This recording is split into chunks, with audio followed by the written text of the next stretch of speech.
Yep. What's up, everybody? Welcome to another episode of Let's Talk About It. I'm your host, Twist Johnson. So grab your substance or your wands or stay sober minded, if you will. And with that being said, let's start the show. But if you feeling my vibe, like, share, and subscribe. You could follow me on all social medias, and the handles will be down at the description below. And before we get into this handsome young man in the camera with me, we got the current events that nobody asked for.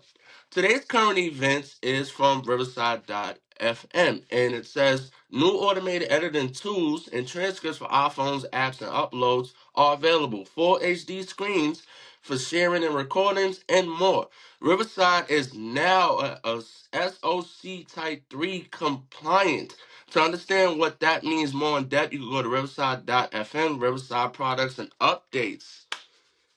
While we're talking about Riverside, if you understand and you've been following the show, this is where I record at. And this is not a back screen. The gentleman inside of the screen with me is actually real. And if you are familiar with the homepage, this is the face you see. So without further ado, tell us who you are, where you're from, and a quick snippet about yourself, and we'll just jump into it. Awesome. Well, I'm Stephen Robles, originally from New York. That's where I grew up. New And I York, lady. transplanted down to Florida where I met my wife and settled down here, got 3 kids. And I've been doing podcasting for 14 plus years. And I did various jobs in the travel industry, in photography and video. And about 2.5 years ago, started working for Riverside FM, amazing company and product. And so I do YouTube videos for them. I do have my own personal YouTube channel as well, and I host a weekly video tech podcast that I do, also recorded on Riverside. Yes. There you have it, ladies and gentlemen. So, how I came across this young man is I was looking for a host. I think at the time we were utilizing just Spotify on its own because I'm from the Spotify domain, and it prompted me to go to Riverside. So when I'm trying to figure out how to's, those videos, this man's face is popping up. There's another young lady too. She does a lot of commentary too, but it's mostly you. So I'm like, okay, I'm just jotting down the notes. And then one day I was just like, oh, maybe one day I could like talk to him like in that. So now this is a reality come true. So that means anyone could do this. Before we jump into the questions I have for you, I would like to do the pour out and pour up. For those of you who are not familiar with that is pouring out is if someone had passed away, you talk about them in past tense. We do like a quick, moment of silence. For pour up, that is for anyone who's still alive, and you can just even give like a props to yourself or someone out there who's celebrating marriage, celebrating a birthday, a promotion, a new pet, whatever. Yeah, So, well, I'm gonna do a pour up to my friend Nate Baranowski. He's a 3D chalk artist. He's extremely talented. He's got a big job coming up. I think he's doing it tomorrow. But also, he has 2 kids, and his youngest is turning 1 year old very soon. And so, Nate Baranowski, you can find him on Instagram. He has amazing artwork. So that's Nate. okay, all right. So we're gonna pour out for that brother. Yeah, we're gonna have some Morris Bailey. That's what we're gonna do. I got I'm a not Z gonna here. have it. It's just for the camera. There it is. Yeah. So ladies and gentlemen, I just want to say, just bear with me a little bit because I'm still fighting the cold. Um, but this is very exciting. I wanted to get us through this. And excuse the lighting. I'm still working on that, but the show gotta go on. Let's get these questions going. You ready? Let's do it. All right. So you do a lot of tech commentary. I follow it, and which is how I discovered you in the first place. So what got you into doing that type of commentary, that content? I mean, I've always been a nerd. Growing up, I would like play with little robotics kits and put together things. I was a had an IBM PC when I was a little kid, but I just love tech and just seeing how it can make people's lives easier, being able to automate things so they can either get things done quicker or be able to write things down so they don't forget it. All the kind of automations that just can help you focus on being more creative, focusing on your family, whatever it may be. And so I think technology, when used properly, can really facilitate that. And so I try to teach how to make the most of the tech that you have. And this way you can spend more time doing the things you really want to do. I love that. I thought about doing like some commentary about technology, but I don't think that I'm savvy enough. So I just said, you know what? I'm gonna leave that to everyone who has that expertise. So this is where I've got it. So new creators, new content creators, the influencers, whatever title that we want to give them, right? What are the most biggest mistakes that you notice people make first starting out with channels and podcasts and shows? Two things. A lot of times people start out very broad and maybe they want to do a tech channel or they want to do a sports commentary, and so they just try to cover anything and everything. And just in today's world there's so many channels out there that you really need to find a specific niche or a different angle covering the things that you're passionate about. When I first started my channel, I had 3 kids, and so I knew that parental controls on tech devices was a pain point for a lot of people, and so I was already doing it with my own kids. And so I realized maybe teaching people about the parental controls, I didn't see anybody else doing it out there very in depth. And that started creating a niche for myself and my content where I was providing value for people. And that's number two. A lot of times when we start out as creators, we have a tendency to talk about kind of what we're doing and what we like and what we want, and that's fine. But if you really want to grow an audience and you want to have people actually follow or subscribe to you, you have to think about what value you're providing them. For Mm-hmm. me, I think about what can I help teach someone easily so they can understand it and then go along their way and actually have more skills than when they before they watched my content. And so think about the value for the other person on the other side of the camera, on the other side of the microphone, and think about what value can I provide to them rather than think about what can they hear from me. And I think that little shift in mindset can really help start creating valuable content for more people. Right. You said it right on the money. When I first started out, like I don't have as much time as you, but I've done things on smaller apps and smaller platforms. I thought that I wanted to put things out that I was interested in. But I found out later is that you're looking for an audience, you're looking for supporters. So you have to put out what people are interested in. So I had to quickly adapt a new style of how would that look, because I've made that mistake and I've heard a lot of people say, well, I put this stuff out and if no one likes it, then it's so what? Like I do this for me. But the truth is it's not for you. You're putting out this material so people can be relatable to it and they can understand it. You want to get monetized, however you feel. It is a passion, but it's also persuasion. You have to have an audience. I get that. Thank you so much. And it's fine. I just want to say too, it's finding the balance because I talk about things that I do enjoy, but it's just that little bit of shift where automation and shortcuts like on the iPhone. I love Right. doing those things Hmm. personally, just for my own use case. And so you can talk about things you're passionate about and things you're interested in, but just shifting how you approach it, where you're talking about that thing, that topic, but in a way that someone else can learn from and find value from, not just less of a personal diary out there, but more of Right. a resource for people. Or, and I use these 3 words a lot in my Riverside videos. Are you Hmm. educating people? Are you inspiring them? Or are you entertaining them? There's value in all 3 of those. And if you're going to entertain and be funny, that's providing value to people. If you're going to inspire and encourage people to do something, whether it's fitness influencers or whatever, inspire, that's great.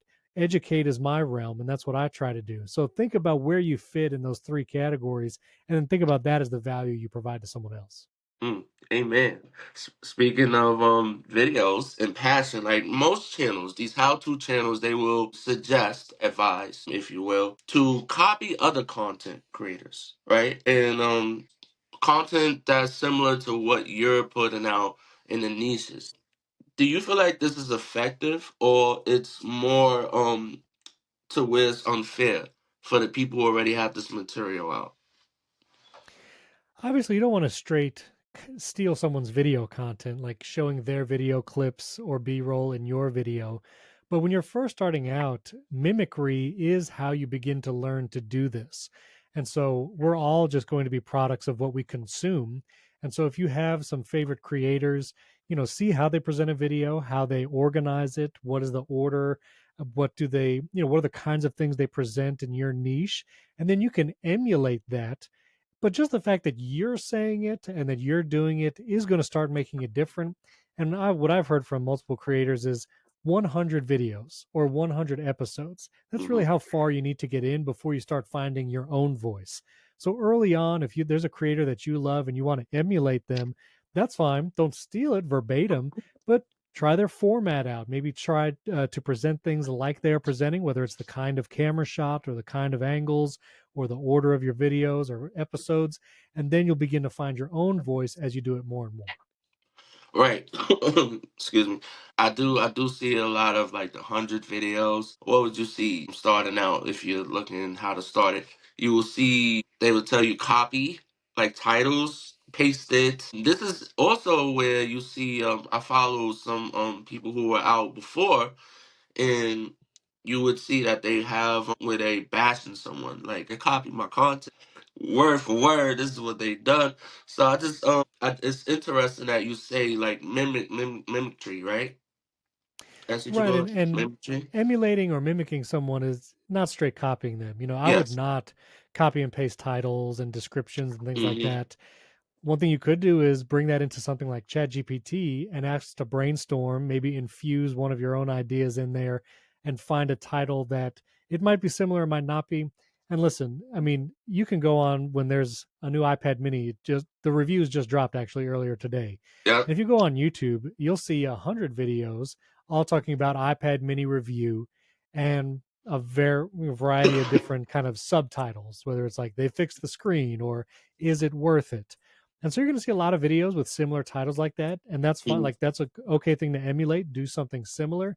But remember, if you want to stand out from the crowd, you will have to bring something different, something unique, something that only you can provide. Sometimes that's a perspective, like how Right. you use a device or something in your line of work, in your personal life. And again, thinking about how someone hearing that might provide value for them, that then they can take those ideas into their own workflows and how they use it. Hmm. Let's talk about like as a beginner when you're starting out a channel or podcast. What are some things that you would say you should be aware of and not make those mistakes? For instance, I'll put one out. This lighting. This is one that I do not recommend, but for the sake of the show and because this is a busy man, I just went with this. But this is something I would not recommend that someone actually shoots content. You want to make sure that you don't have any distractions. But unfortunately, yes, learn from this. Don't do this. But you can Well, add some. well, and I think my very first YouTube videos, if you go back on my channel and sort to oldest, I recorded those first videos on my phone and I Yes. used their set. And that was 4 years ago. Now, if you have a mobile device like a recent iPhone or Android device, you're actually going to have great quality video. And so I do think one of the mistakes that people get is analysis paralysis when it comes to gear and setup.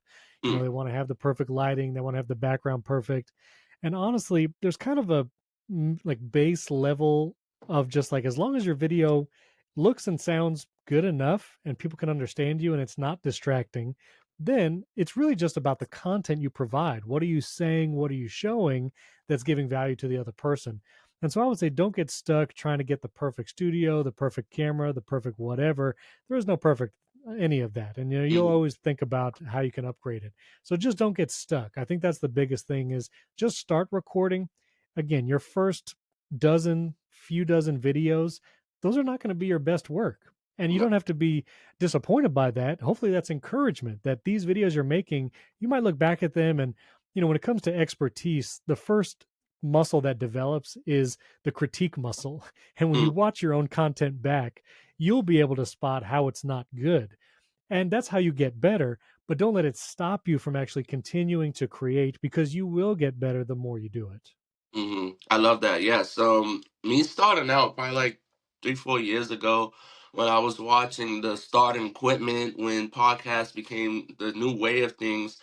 I've bought just a lot of expensive equipment that I don't even utilize. It's you keep going into these how tos, get different advisories. I have headphones, I have mics, I have I have black screens.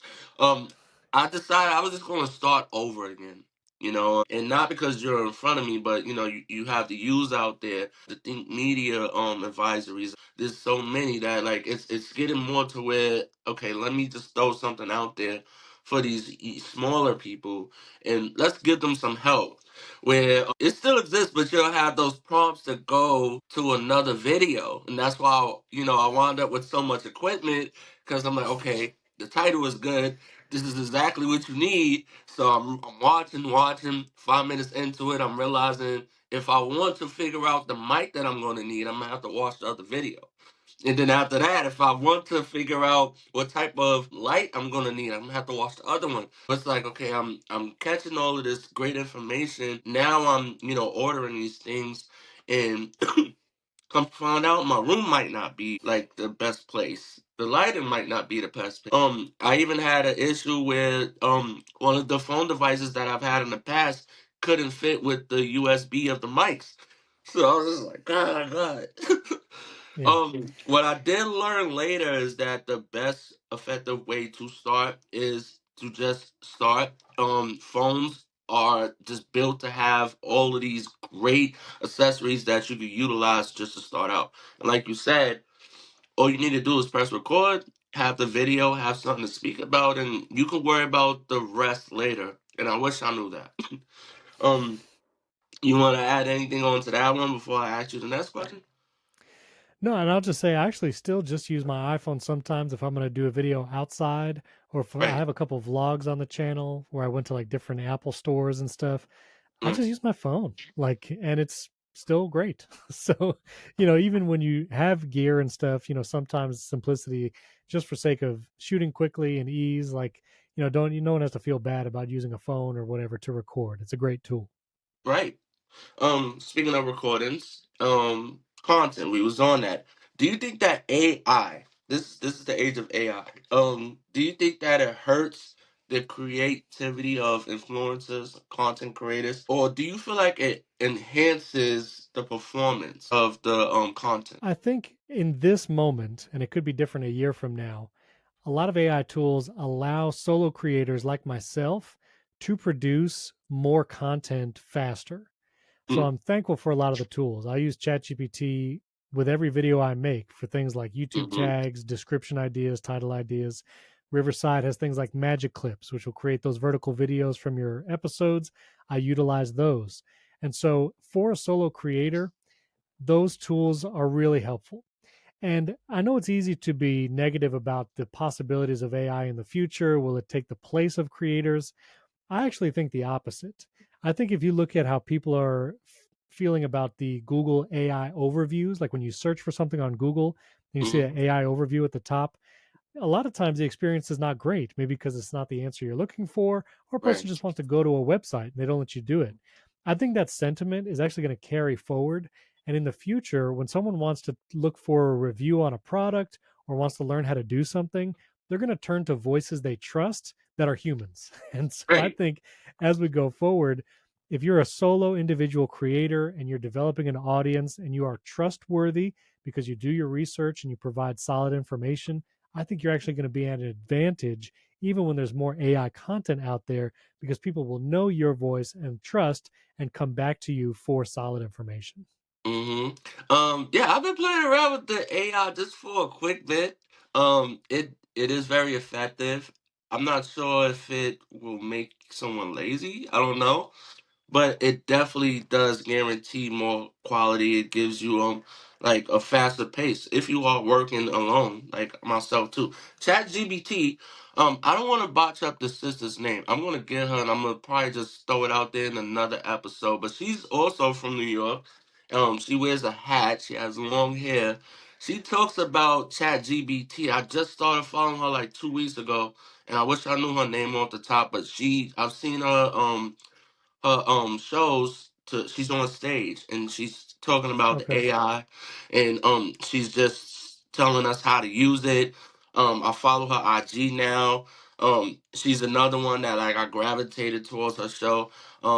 Hopefully, yeah, we'll probably get her one day. But she talks about ChatGPT, and one of her pitches, she was just talking on the phone. It generated everything that she asked for. So there was no work really whatsoever that she really needed to do, but just say, "This is what I want to do.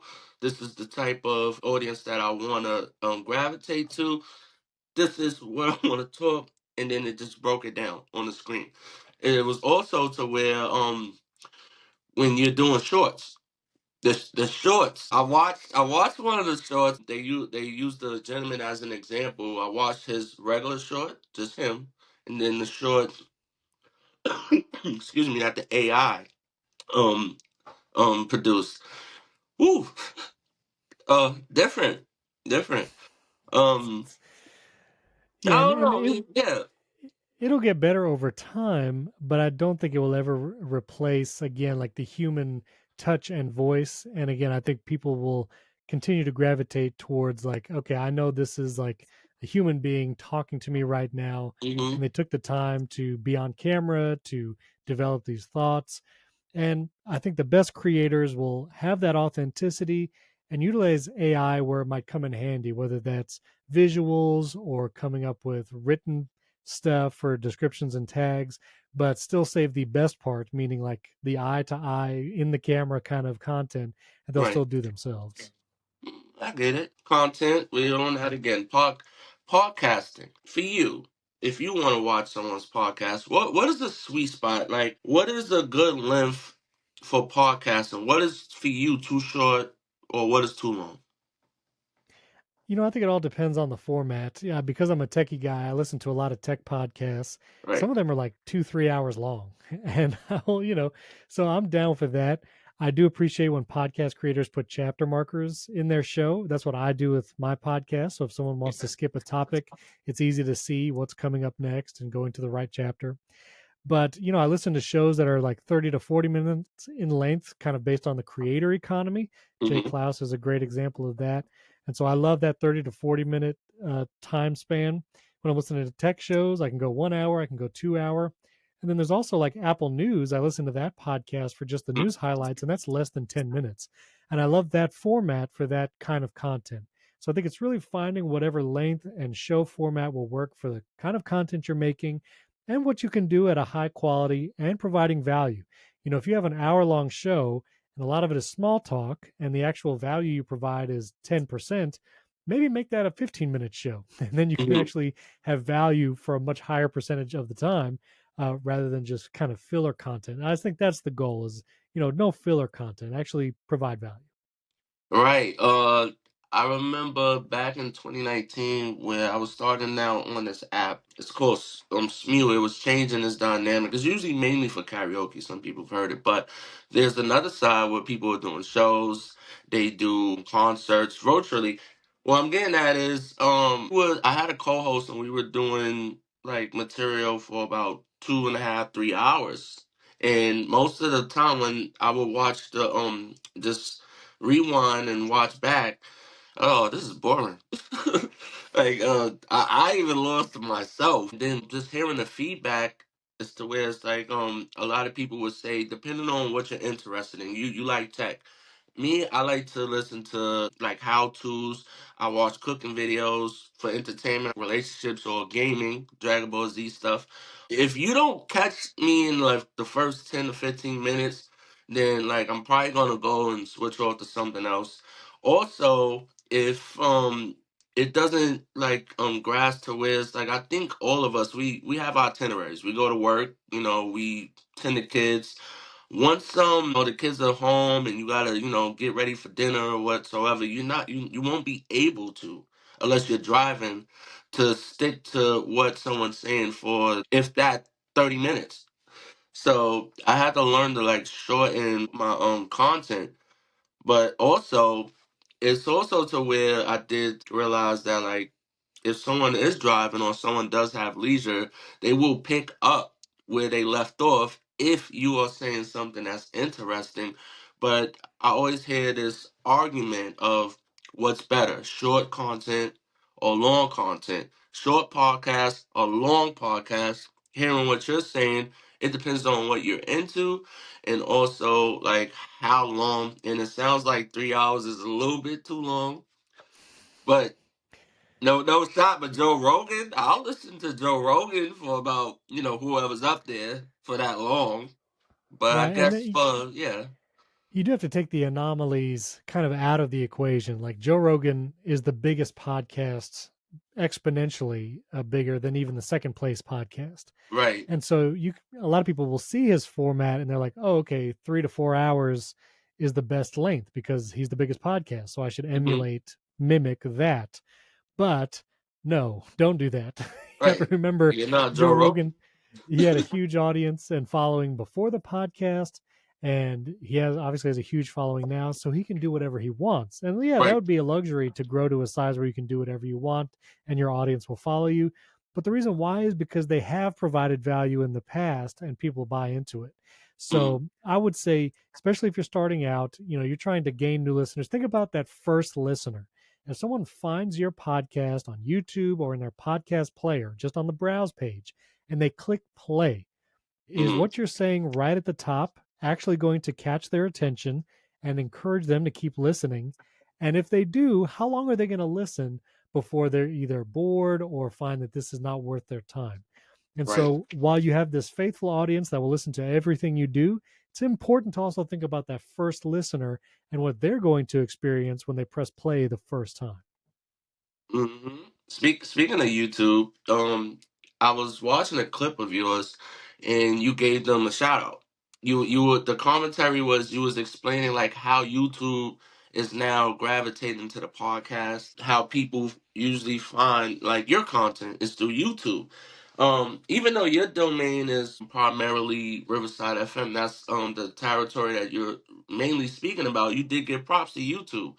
Now, with its changes of the shorts going into 3 minutes long, having a podcast section and the communities that they're formulating, do you feel that it's a game changer or it's going to hurt YouTube in the long run?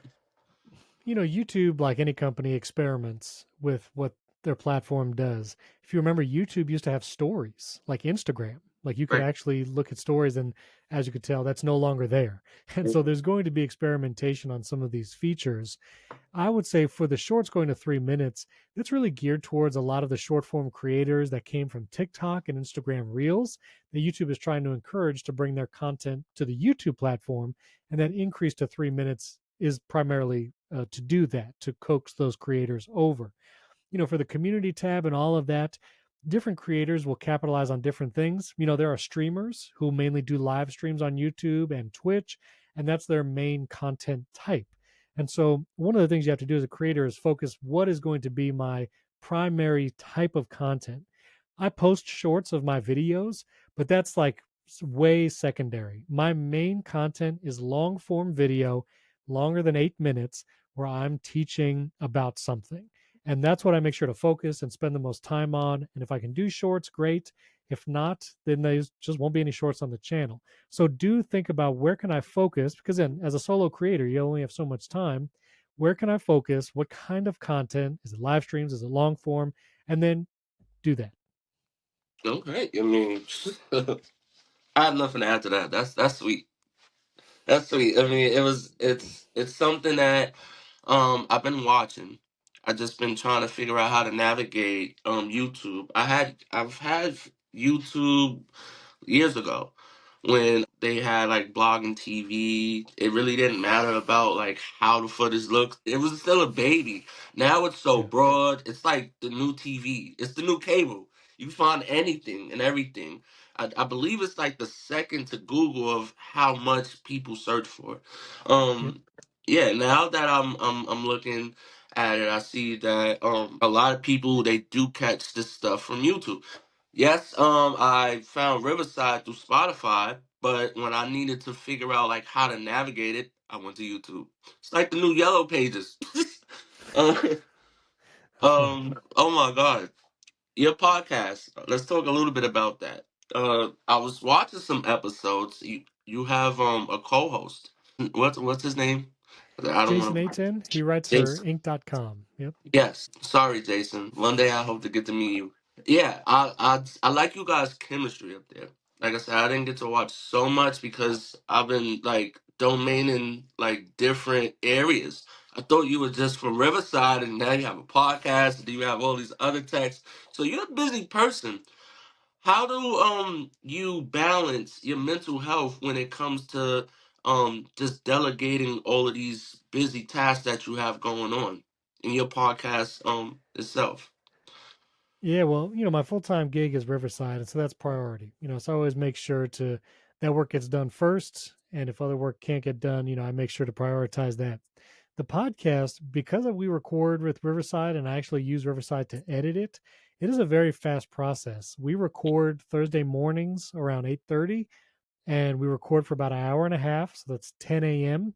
And then I spend 2 hours getting everything together, making the thumbnails, little edits, and it's published by noon.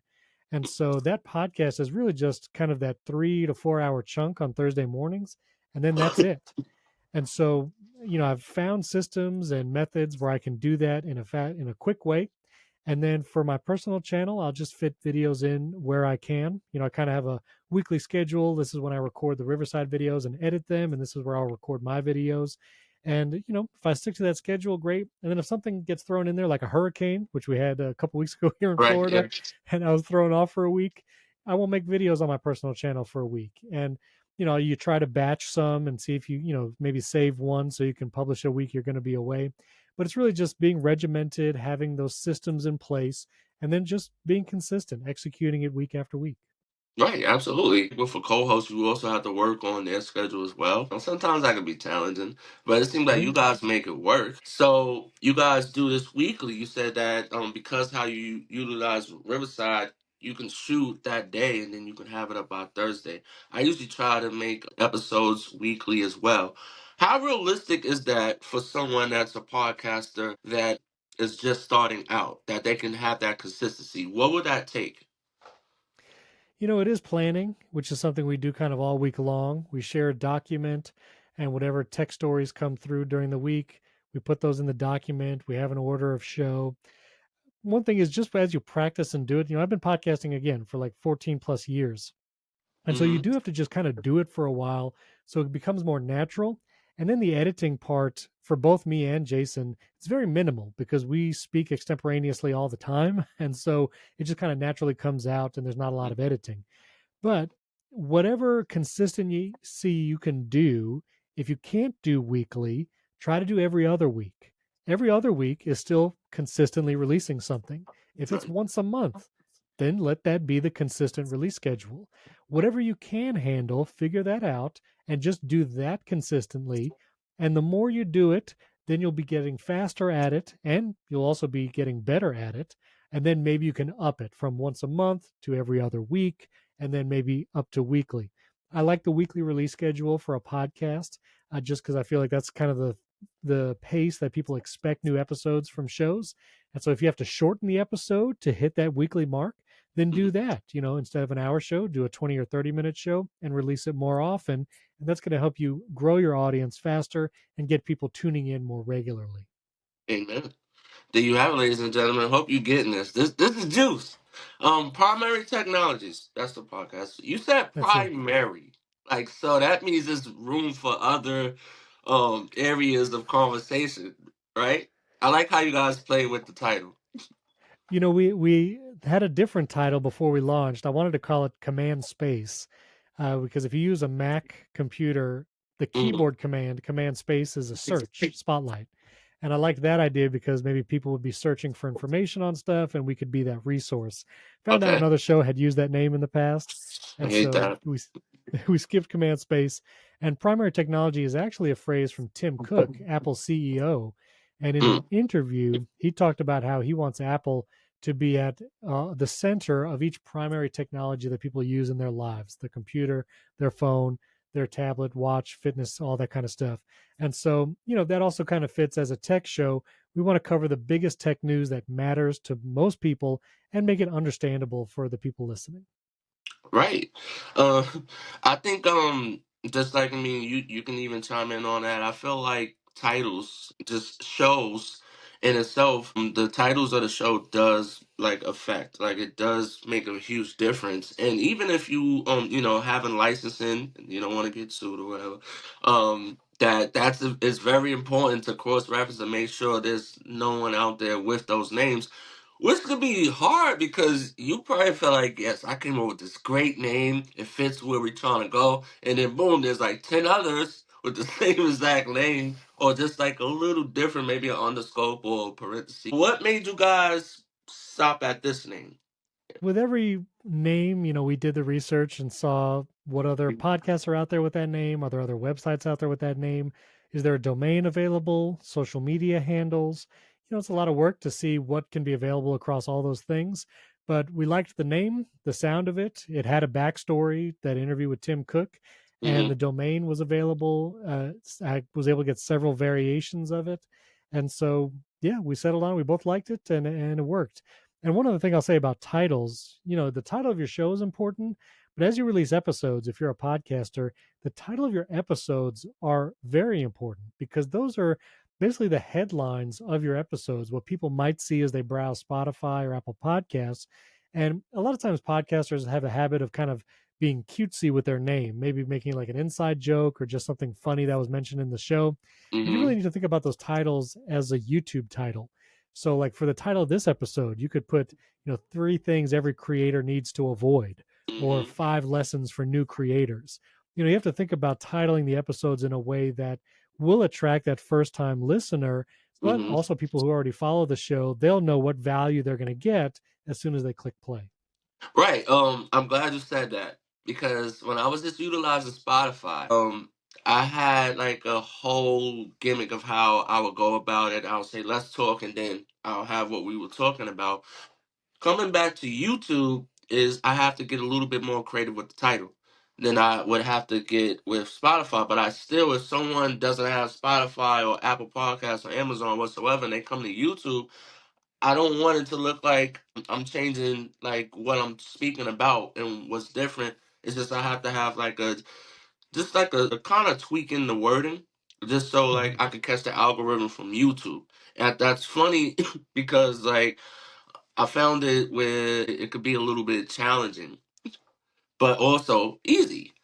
But if I'm watching something on one domain and I come to another one and it has a different title and I'm starting to watch it, I feel like I'm misled. But I'm like, this is the same thing I just seen over there. Um, Well, like, and I would say whatever effort you're putting into that YouTube title, maybe use that title on the other platforms too.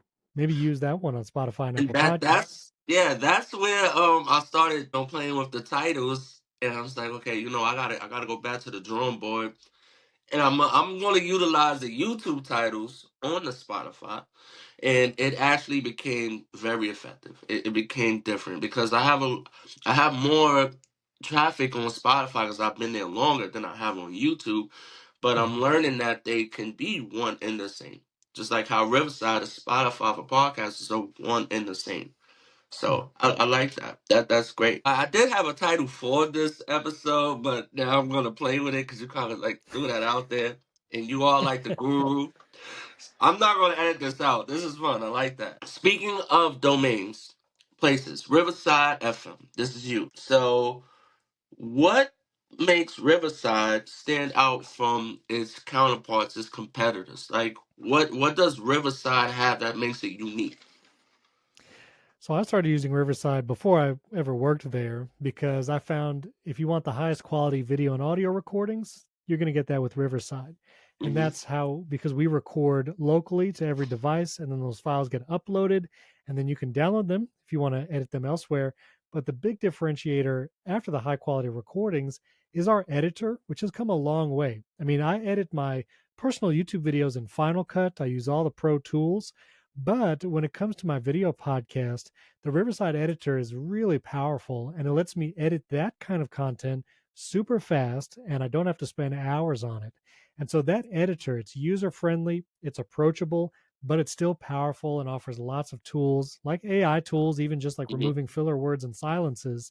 And that really lets people, again, expedite the whole process so they can produce more content faster. Then things like magic clips, creating those vertical videos automatically.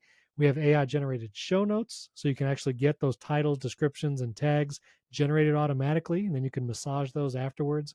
And so the whole package, basically from pressing record all the way to publishing that video file or audio file. Riverside does it all with excellence. Yes. I myself, I use Riverside.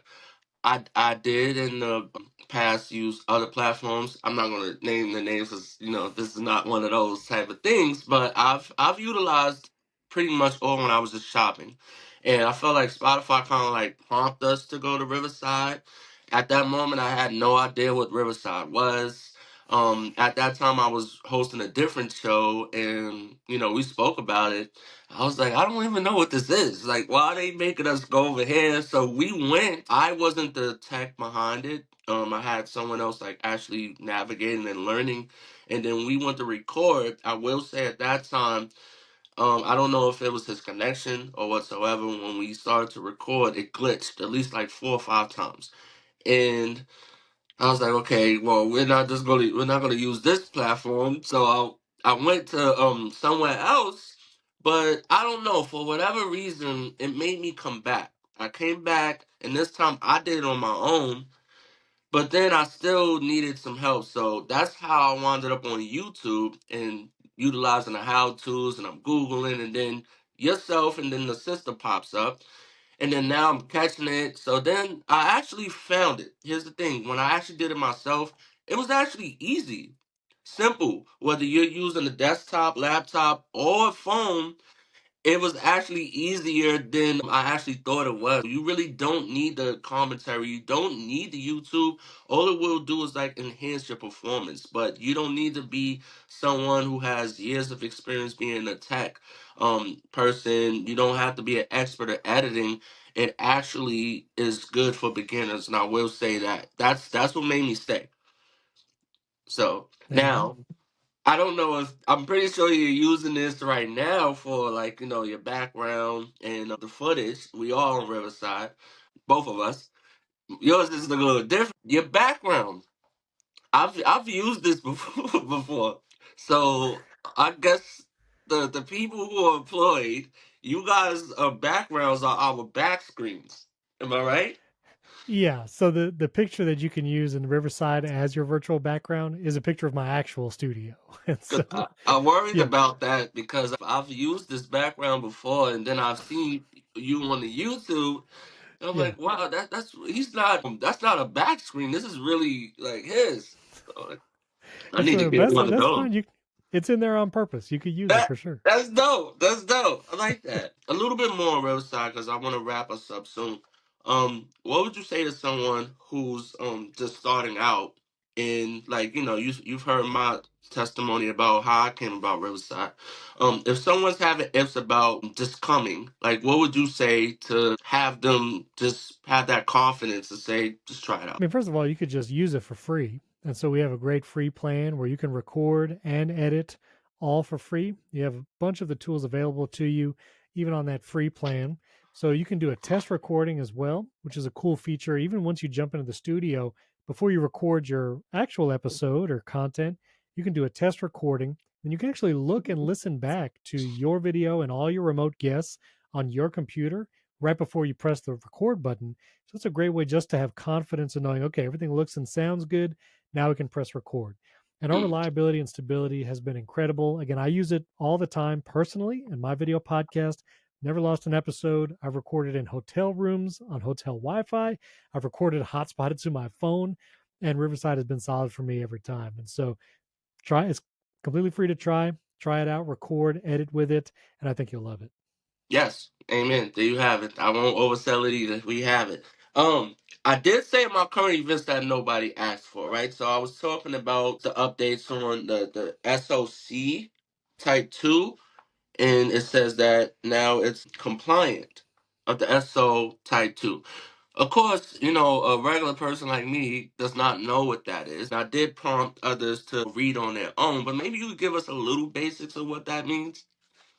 Sure, I'm not an expert at it either, but it is a security and compliance protocol. You really use this more in like enterprise uh, environments where you have companies of hundreds of people and they implement things like SOC2. Maybe it's one One single sign on is another one of those kind of protocols that these big companies use.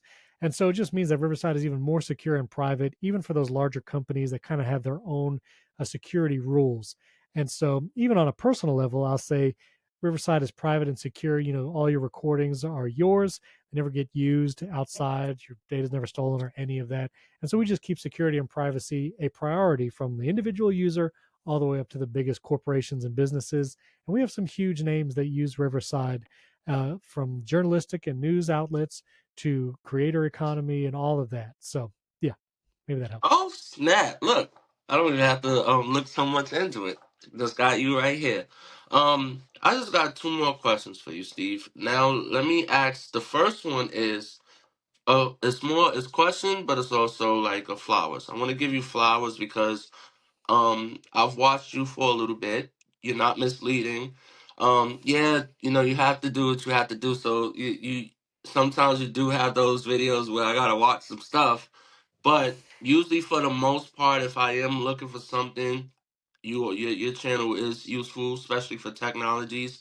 I encourage anyone to go out there and watch his commentary for technologies, especially with this new iPhone launches that's going out. You've done a lot of that, and you also give other devices, not just for iPhones, but for smartphones in itself, laptops, headphones, everything. But what I'm getting at for this is I've seen you on other platforms. I've seen you doing podcasts from high platforms to low platforms, small platforms like myself. So I just wanted to say thank you because not a lot of people will do that. You making someone's dream come true, like to say, hey, I watched this person on TV and now I actually get to be on TV with this person, and that makes me feel more respect for you, and that shows a lot of humbleness, especially for a New Yorker.